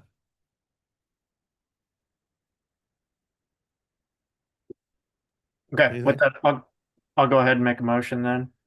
Motion to approve docket item number 2, which includes the speed, what was it, the speed design guide and the major street plan? Yeah, the street design guide and the major street plan update. Second. So I got a motion and a second for approval of docket item number 2, which is the major street plan and the street design guide. Margaret, can you take roll call on that motion, please? Harkin, Aye. Crowell, Aye. Forbes, Aye. Bassick, Aye. Morrell. Aye. All right, looks like that motion passes 5-0. Thank you, and appreciate all the comments and testimony and everything with that. Yeah, appreciate it. All right, let's move on to docket item 4, please. Docket item number 4 is case number CDSUP 2025-0047. That's okay. That's room break.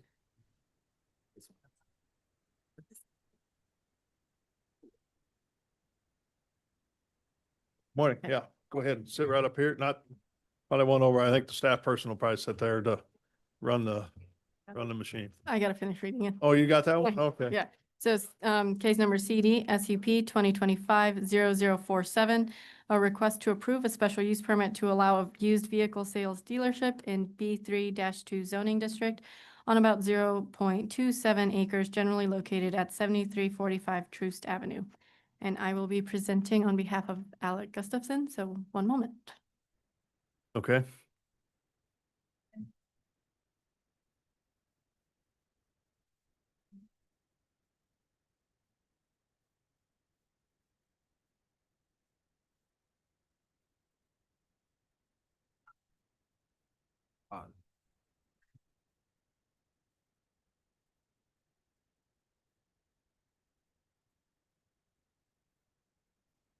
Right. Good morning. And for the record, Larissa Chambi, Development Management Division.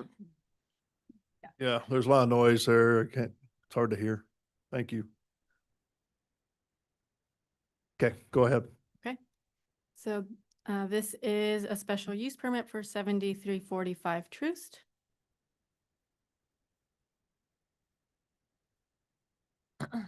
Here is the subject location. It's located in the 5th District, just north of East 75th Street and zoned B3-2.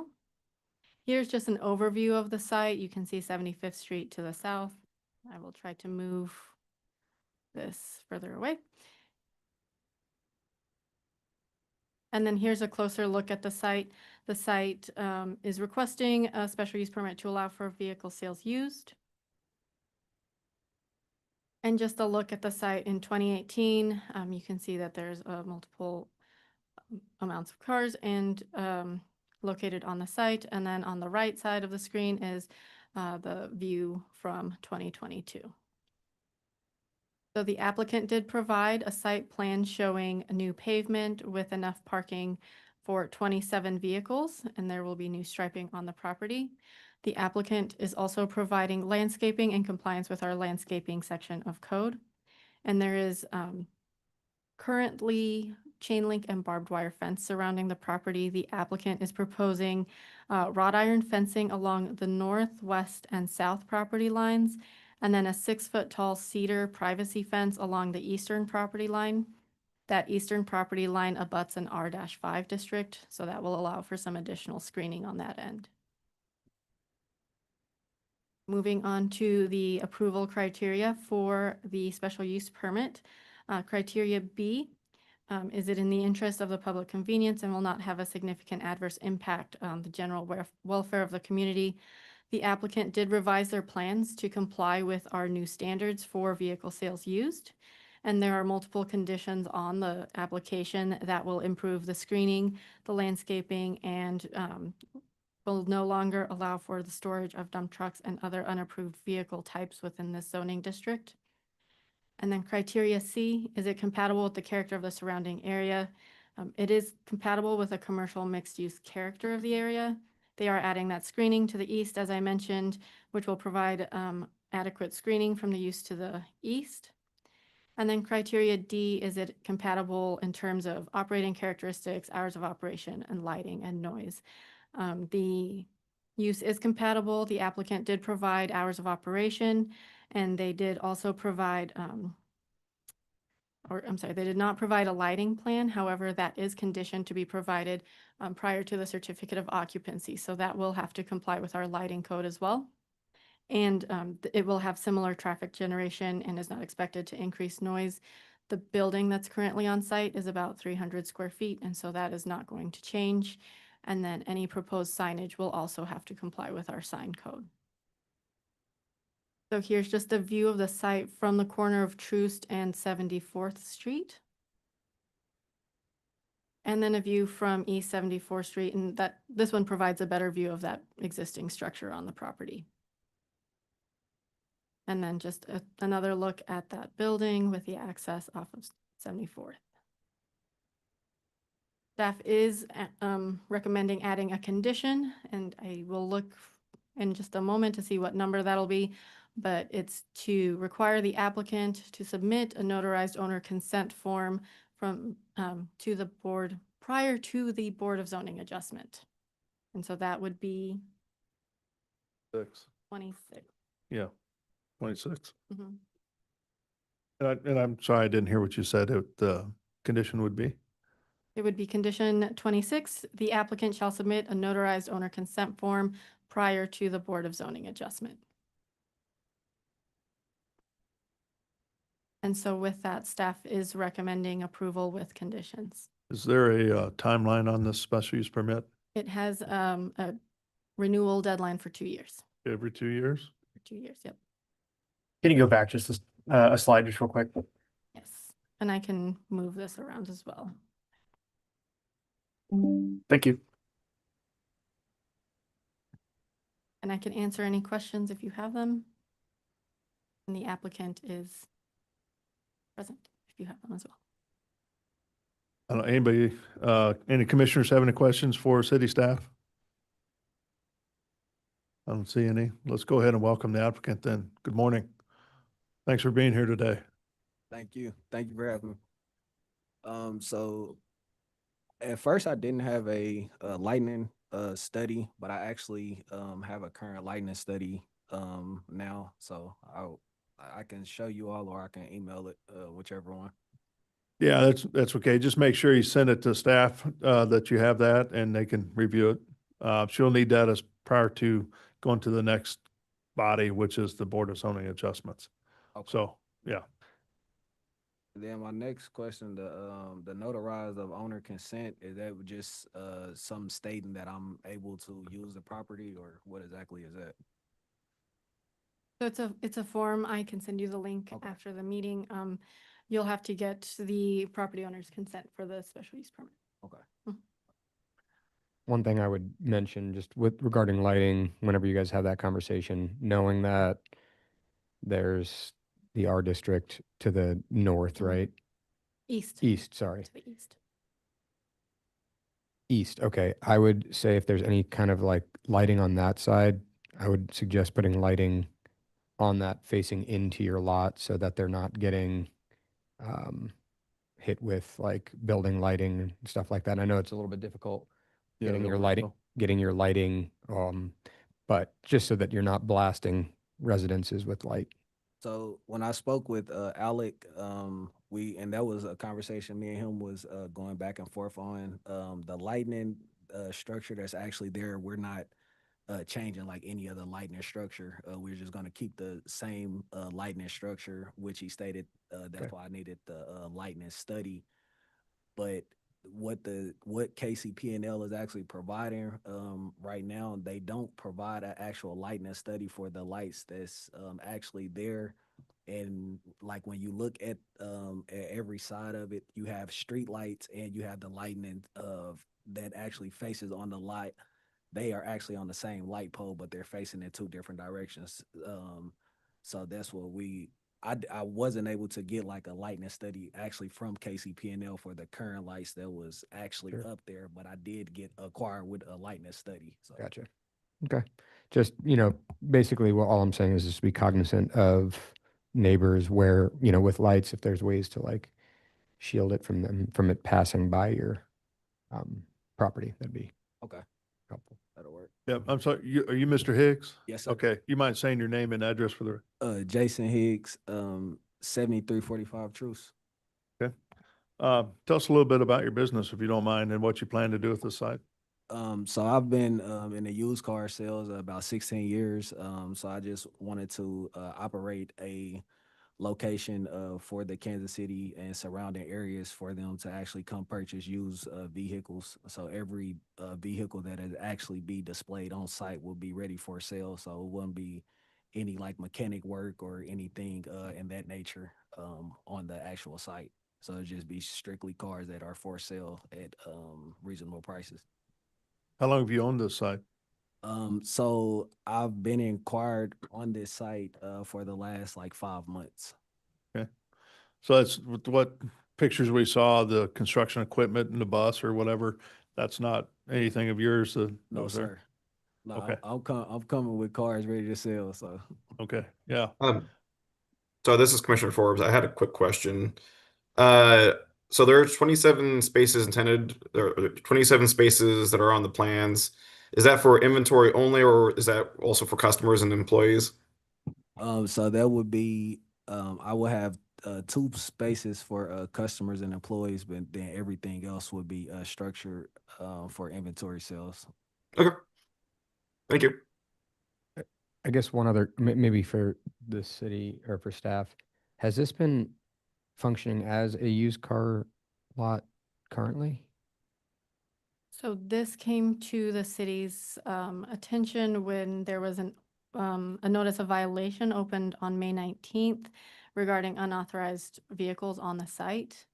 I don't know how far back that goes, but Mr. Duddy is also here if you have any additional questions. I don't know how long it goes.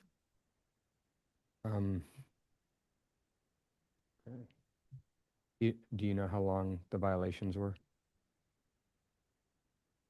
You'll need to speak in your microphone. We've had 19 investigations at the site over the past approximate year and a half, and it's been in violation in all of that time. Mr. Higgs, were you operating this as the dealership during this time? No, sir. He is currently operating and the violations are directed towards him.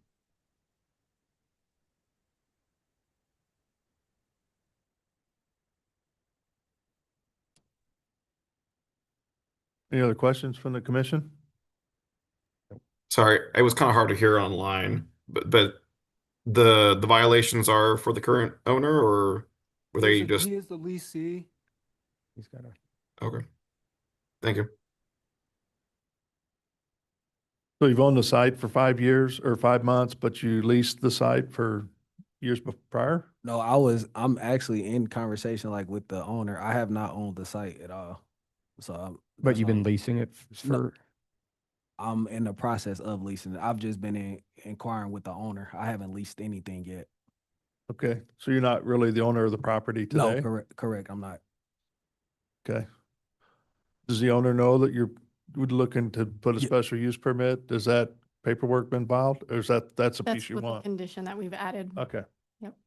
Gotcha. Okay. All right, anything else you'd like to add at this time? No. All right, let's open it up for any public testimony. If there's anybody out there that would like to speak regarding docket item number 4, please come forward or raise your hand using the Zoom feature and you'll be called upon. No one appears online with their hand raised or in person. Okay, so we'll go ahead and close public testimony then. Um, Anything else you'd like to add or at this time, and you've seen all of the conditions and understand them? Yes, sir. Okay. All right. With that, we'll close testimony and speak amongst the commission, or I'll take a motion, please. Okay, with that, I'll go ahead and make a motion to approve docket item number 4 with conditions stated and the addition of condition stating that the applicant shall submit a notarized owner consent form prior to the board and zoning adjustment. Okay. We got a motion. Second. Got a motion and a second for approval of docket item number 4, with the addition of one more condition, item number 26. Margaret, can you take roll call on that motion, please? Harkin, Yeah, just quickly before I vote, I just want to, there does seem to be a history here. I'm seeing, reviews from up to 9 years ago. Were you functioning at the site back 9 years ago? No, sir. Okay. Some of the things that I'm seeing are not great. And then it sounds like there's also been violations. So obviously there's a bunch of conditions here in order to make it better. So, just make sure going forward, this is, above board, everything kind of maintains, good business practices and all that. So, with that, I'll say aye. Crowell, Aye. Forbes, Aye. Essick, Aye. Lynch, Aye. Morale. Aye. All right, looks like the motion passes in. Thank you very much. Good luck. Thank you. All right, with that, I think that takes us through our cases. And before we have our guest speaker today, I think we ought to take a quick break to refill our coffee and go to the restroom.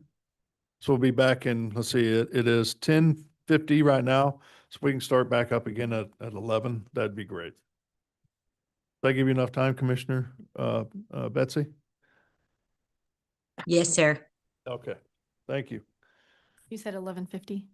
Just 11 o'clock. Oh. 11:50. Yep. Damn. Sorry. Better hurry. Oh.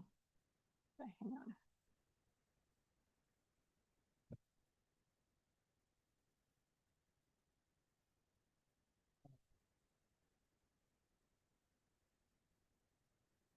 I'll pull yours up whenever.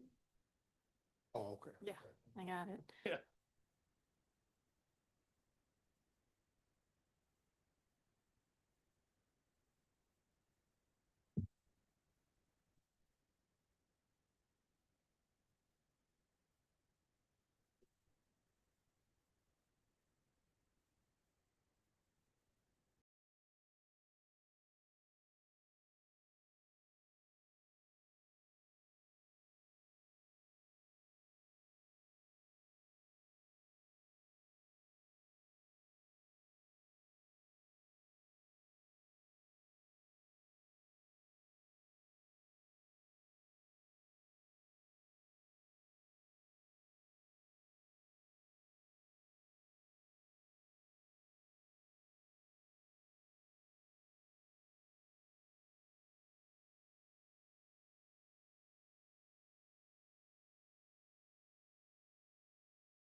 chance?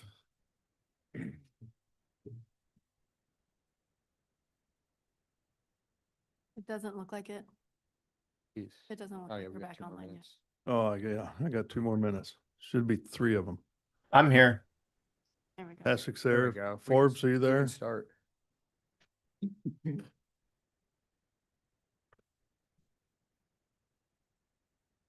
think we're still missing 2 commissioners.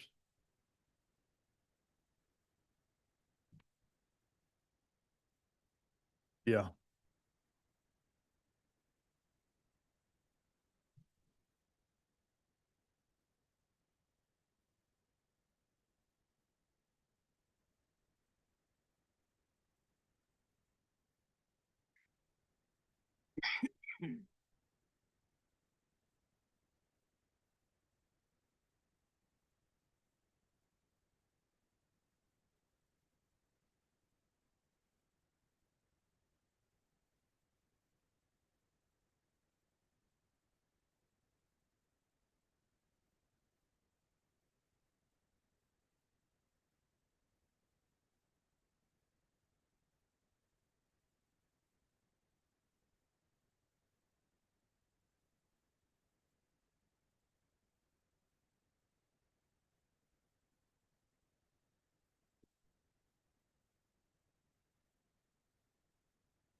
Okay, I've got 11 o'clock.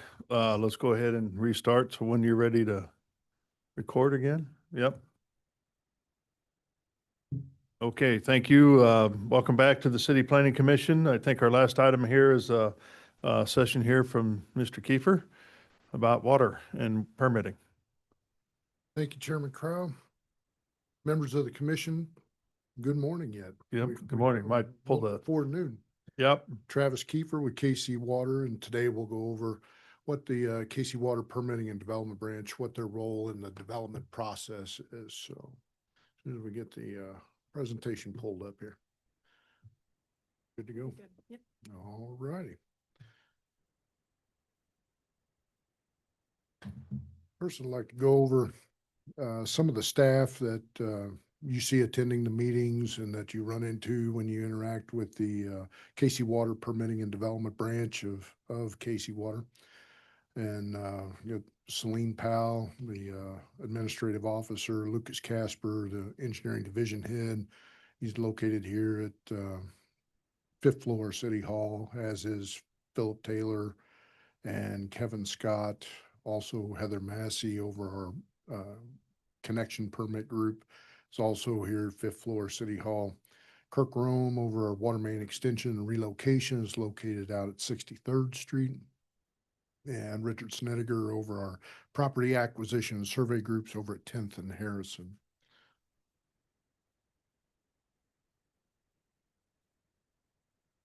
KC Water's mission is where KC Water is committed to providing excellent water, wastewater, and stormwater services that ensure the health and safety of our customers while safeguarding our regional water resources for future generations. General purpose for the permitting and development branch, how we try to achieve that mission is through basically these 6 steps. You have to improve the quality and predictability of privately constructed infrastructure by adopting standards and taking an active and early role in the city's development process. We review applications, issue permits, and inspect privately constructed public infrastructure for development projects under the jurisdiction of KC Water. So this would be your storm and sanitary sewers, stream buffers, that sort of thing. We also review and issue contracts for privately constructed water main extensions and relocations for development projects. We issue permits for private connections to water mains, sanitary sewers, and storm mains under the jurisdiction of KC Water. Our branch also obtains easements for KC Water capital projects, and we provide surveys of those assets to complete our GIS records. When we review projects, our projects are reviewed under the following list of ordinances and standards, and you can see that there's quite a lengthy list, and a lot of times it's not a matter of looking at one item, but looking at several of these items at the same time when we look at projects. And as we get into the presentation, we'll talk about the different roles for the different plans. So if you break this down just in its most basic components, what we usually find through the development process, we'll have development plans, final plats, and building plans. Now there's variations of all of those, but as far as, just three general buckets that we'll look at, or that's the three we look at. And we look at that with a commitment to our ratepayers that development pays for development.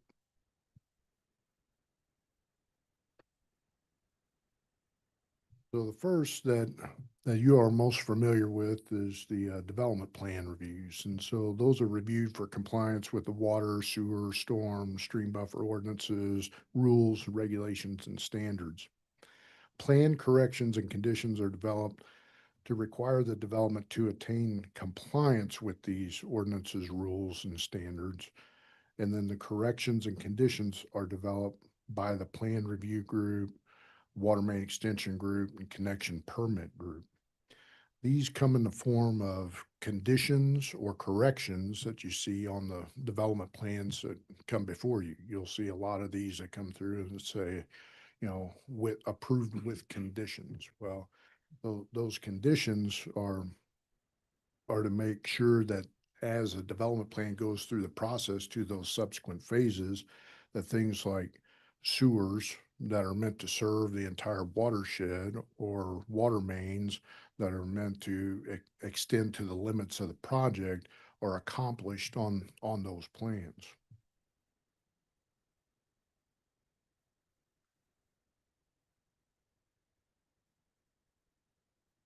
As we move to the final plat stage, that's where we start receiving the construction plans for these projects. So with that, we'll have land disturbance applications to address sediment and erosion control.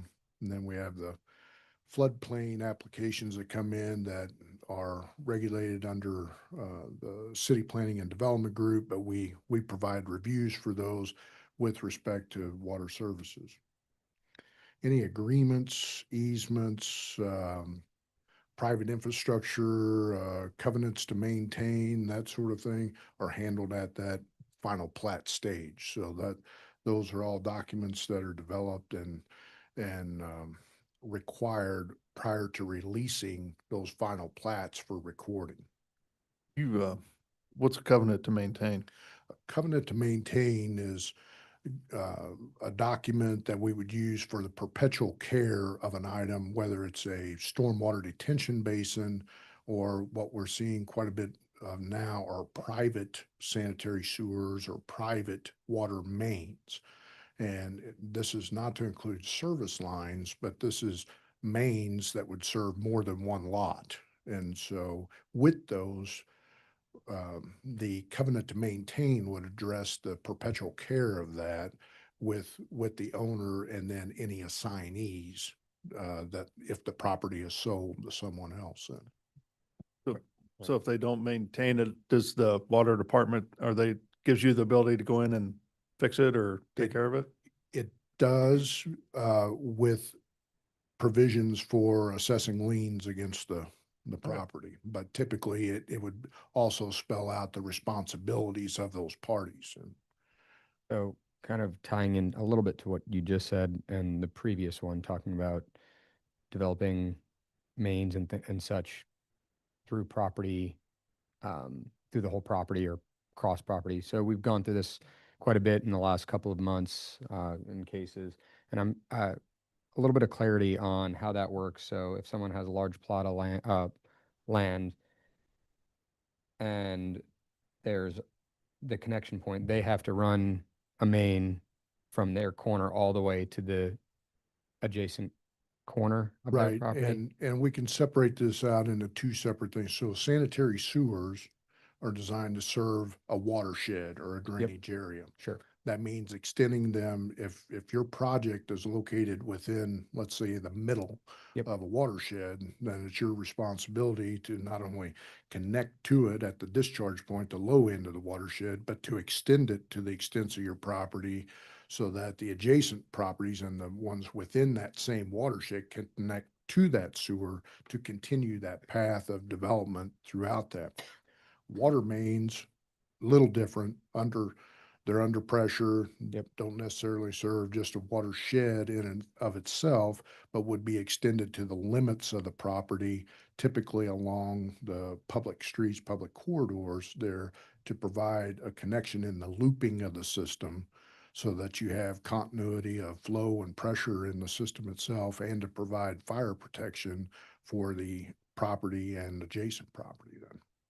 So what we've seen recently, and this is kind of where I'm going with this, is someone's developing on, let's just say, the east corner, right? 10% of it, and there's acres that way, right?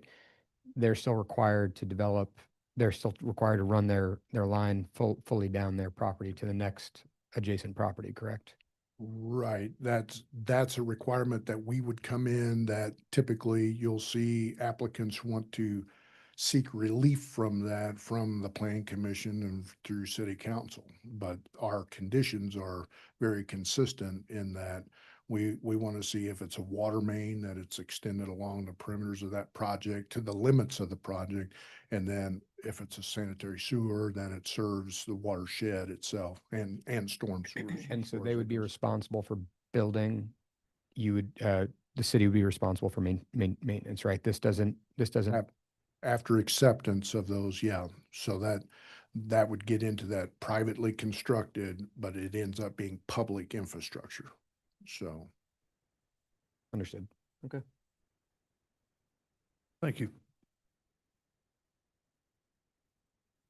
Once permits are issued for the construction of those projects, then our inspection group goes out and performs inspections on the projects, and they're looking at not just the infrastructure, but also the compliance with land disturbance permit on that as well for sediment and erosion control.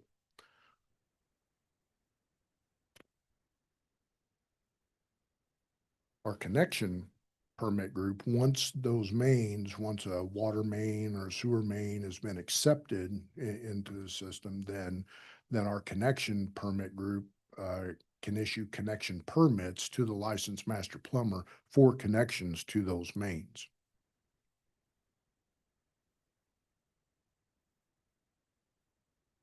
Our property acquisition and survey group, again, with their objective of obtaining easements and then researching easements for the capital projects. They're also out there field locating assets that may be missing off the city's GIS system, and getting those to our GIS group to incorporate into the GIS system so that our records are more complete. And then when people do research on this or asking, hey, where do I connect? How do I do that? Those records are up to date then. With that, be glad to answer any questions. Got a copy of our webpage address there, so you can utilize that as well. A lot of helpful information on that.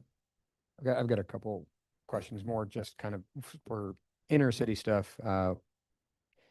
One thing I've noticed, and I mean, you guys are definitely out doing repairs as needed, I see all the time, but with the age of the city and age of our mains in some of these streets, I mean, a lot of neighborhoods still have like brick sewer mains, right? Running through the streets. How are we approaching to prevent future issues? How are we approaching replacement? How are we approaching that kind of work, infrastructure work to help us grow properly? Yeah, it's really twofold. So from a water standpoint, the target was around 20 miles per year of replacement that they would look at. Now, unfortunately, that only accounts for about 1% of the system. Right. And then we're under different regulations under the consent decree for our sanitary sewers. So there's a different schedule and different targets for that have been negotiated and are part of that consent decree, but they're separate from the water aspect of that. And what is the estimated lifetime? So let's say you replace 20 miles of segment in a year, right? What's the estimated lifespan of that 20 miles that's replaced? Right. We get a lot of questions on that because we still require ductile iron pipe to be used for our system. And there's been a lot of questions about, hey, other developments, other cities allow PVC pipe in. But with the ductile iron, we expect to get anywhere from 75 to 100 years out of the system, versus PVC. So ideally, if we kept up with the 20 miles, we'd be close to getting a full replacement. There'd be continuous, but we would be up to date probably Ideally, in yes. 70 years or 90 years, I guess, right? Yeah. Yeah. And I guess, how are those areas selected, right? Per year, how do we know need base? Are we scoping everything? Are we going off of like complaints by neighborhoods, or how's that working? There's numerous factors that go into that. So one is the type of material. If it was a cast iron material or something like that used in the past, the date of placement and the number of users on a specific line. So, and the number of breaks in that area. So those all factor into how it's determined on main replacements. I would also assume that if there's large development going on in an area and they're already digging out, asphalt and things like that, you're probably replacing those as they're doing other stuff as well. Well, it depends. If the development requires additional, let's say there's a 8-inch main in place, but the development requires a 12, then the development's required to put in the 12. So between that and what you guys, what percent, are we closer to 2% at that point between development, and are we improving about 2% a year then, you think? No, I don't think you're quite to that level. Okay. Darn. And that's all I have. Just, as you know, I've been through several permits and that, but just to kind of help maybe some of the commissioners understand the various permits that are issued. So looking at starting with site disturbance.